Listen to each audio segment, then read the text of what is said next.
Sabih Khan has been Jeff Williams' number two for a very long time. He's been the Senior Vice President of Operations. Now he's stepping into the COO role.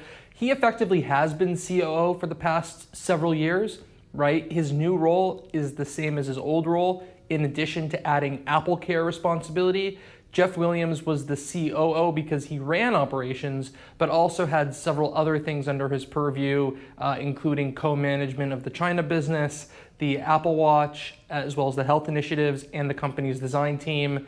Apple said yesterday that the design team will move under the leadership of Tim Cook, which is a bit of a head scratcher, but I can get into why they're doing that. The Apple Watch hardware was actually moved 3 years ago to John Chernus, the head of hardware engineering.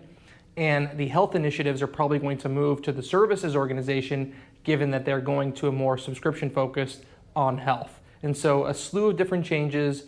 Operationally, Apple is not going to miss a beat, but this is another big exit for Apple. We've been talking about this potential for the past couple of years. So there's going to be a stream of senior vice presidents and top VPs at the company exiting. They're all in retirement age.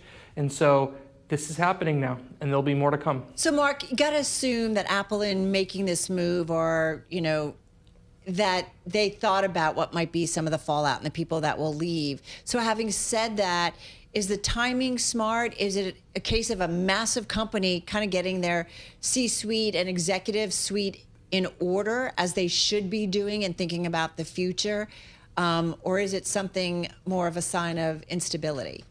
What's your read? Well, Apple's not doing anything here. They just had a bunch of people on their executive team that are the same age, right? They're all in their early to mid 60s. They all have hundreds of millions of dollars, having worked at Apple and had massive stock packages, right? And so they're just leaving. So this is not Apple shuffling the deck chairs. This is people leaving because they're retiring. They're at the end of their careers. They want to do something different.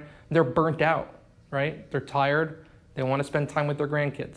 So it's not a sign of, Jeff Williams realizing, I'm never going to take over, so I'm leaving. And well, obviously, that's probably part of it. Okay. Like, Tim Cook's not going anywhere. I think he's going to be CEO in a Bob Iger-like way. So I think he's going to be there another 5 years. Interesting. CEO in a Bob Iger-like way. Just well, without the leaving and coming back. Right. So you just mean stay. age-wise. He's going to stay. Age-wise. Yeah. Like Iger's what, 75, 74? So, Mark, one of the most read stories on the Bloomberg terminal in the last hour, and I got this note this morning from Walter Pychik over at, formerly of BTIG, now at Lightshed. He said Apple should consider replacing longtime CEO Tim Cook in a note. He said, quote, Apple now needs a product-focused CEO, not one centered on logistics. Are we going to start to hear more of that? I think it's completely ridiculous. I think it's nonsensical. And I think it's absurd to put out the idea that Apple should replace Tim Cook. Tim Cook is going to be the CEO of Apple as long as he wants to be the CEO of Apple. He was put in that position for a reason, because his whole life is dedicated to Apple. He doesn't have much else going on. He has dedicated his entire being to running that company, and he has run it for the most part effectively, other than certain product decisions and design decisions. He's not a product-focused leader, but he has the ability and the power to put those types of people in the right positions. In some cases, he's done that. In other cases, he's not done that. But Tim's not going anywhere anytime soon, and the idea that he should is blasphemous, I think. But what about the idea that we've talked about with you about when it comes to AI and different things of Apple being behind on and missteps? Some of them may be big missteps. Extremely huge missteps, but there is no misstep too big to get Tim Cook out of that chair.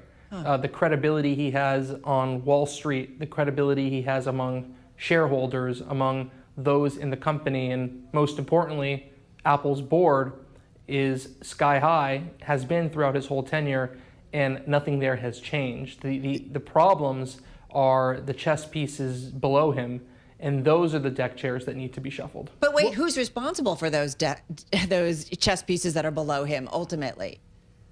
Well, we've gone into this. Craig Federighi, now runs Apple's AI strategy.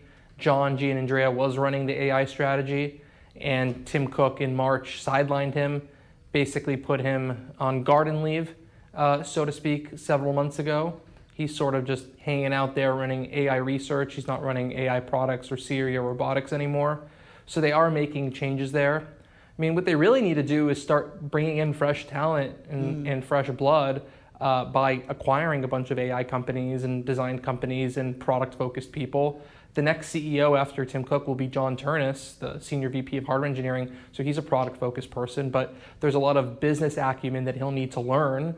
And as far as I know, there hasn't been any grooming process that has started yet. And you know, to the point, Cook's not going anywhere anytime soon. It's going to be a number of years. But could Apple's missteps in AI change that, Mark? And I just want to push back a little bit because shares have lagged Microsoft and Meta. It's lost ground this year in the race to deploy AI. Apple shares have fallen 16% so far this year. Meta's up 25%. And Microsoft is up 19%. Could AI be a significant misstep for Tim Cook? You're coming at me, Tim, like it's my fault. And I run the company. Yes, there are a series of serious missteps. The missteps were so significant on AI that it's completely irreparable.